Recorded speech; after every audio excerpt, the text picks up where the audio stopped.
While the 1980s marked the beginning of Greenbelt that we know today, the period also marked the end of the old Makati Commercial Center, with one event after another that marked the end of those Makati Commercial Center landmarks that we got introduced to in Part 1.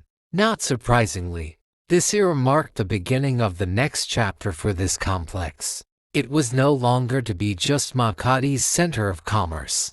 It was to become the crown jewel of an awakened giant, ready to go beyond its Makati comfort zone and compete in a changing retail landscape.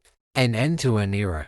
In the early to mid-1980s, Makati Commercial Center was hit by fires which heavily damaged two beloved landmarks in the area, the Marina Arcade and the Makati Supermarket. With the area reeling from the damage the fires, the seeds were in place for what would become a total overhaul of the area.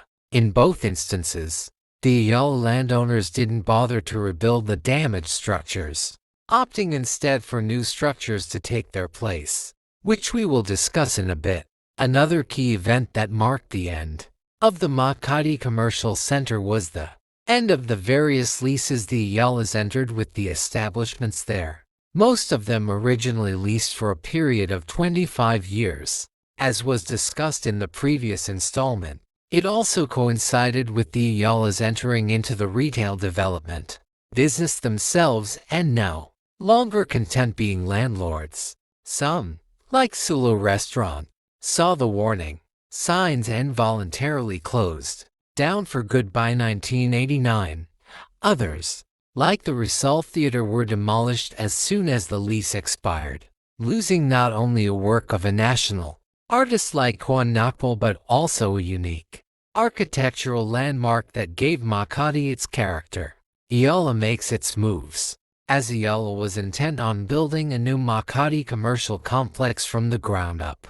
At least in many instances, unofficially it was no longer keen putting areas in the complex for retail lease.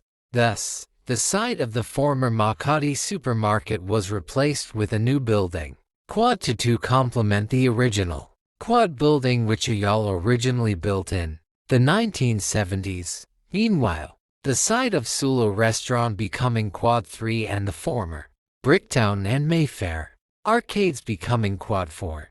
There were exceptions though. One was given to the owner of Anson's appliance store, who was looking to open a department store and supermarket in Makati. With the loss of Makati Supermarket, the Ayalas offered the site of Marina Arcade to put up their department store and supermarket. This would be opened in 1988, called the Landmark. The Landmark Makati in 2020. Note the whiter parts of the building indicate the additional floors added to the building in 2015. The Landmark was to be the last independent retailer that was able to have a presence there, a presence that it has still kept to this day. Originally 3 levels in height with a supermarket at the lower ground level, it was expanded in 2015, a bit far off the 1980s early 1990s timeline.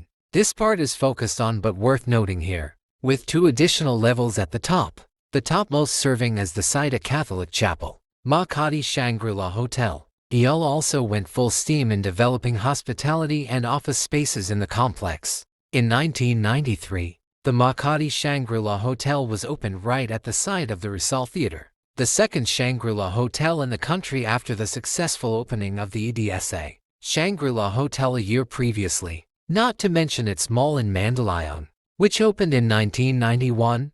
Despite this, the memory of the Rizal Theater was somehow kept alive when the Makati Shangri-La's large ballroom area was named the Rizal Ballroom in the former theater's honor. Entrance to the Rizal Ballroom at Makati Shangri-La, site of the former Rizal Theater in Makati, 1993 also saw the completion of 6750 Ayala Avenue, a 24-level office building with some retail establishments located on the ground level, including the first Starbucks branch in the Philippines. The building also serves as the head office of Microsoft in the country. Lastly, with the growing foot traffic, Ayala built 2 parking buildings, Park Square 2 across Landmark and Park Square 1 across SM Makati. Both had retail spaces on the ground floor, though the spaces in Park Square 1 were a bit more upscale. As the tech hub of the complex before Park Square 1 in 2009, surviving the changes. The changes going on in the complex. From the 1980s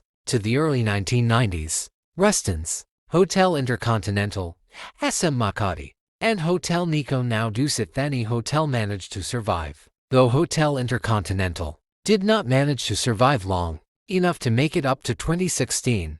Of the remaining three today, only Hotel Nico Dusit Thani managed to look the same throughout this time. In the case of Reston's, it underwent a massive transformation that, while it gained linkage to the quad shopping areas, it also lost its iconic blue glass facade in favor of a concrete plastered exterior and the curved glass windows to accommodate the elevators installed there. On the flip side, SM underwent an expansion twice. One was in the 1980s when it opened the SM Makati Annex to be the site of its supermarket and other SM anchor stores. The other expansion happened in 2004, again a bit ahead of our 1980s early 1990 South timeline, but still worth noting, which SM expanded to occupy an entire block and add more retail tenants within its premises. It was the closest attempt SM did to building a mall in Makati, without straining what can be seen as cordial but tense relationship between SM and Ayala,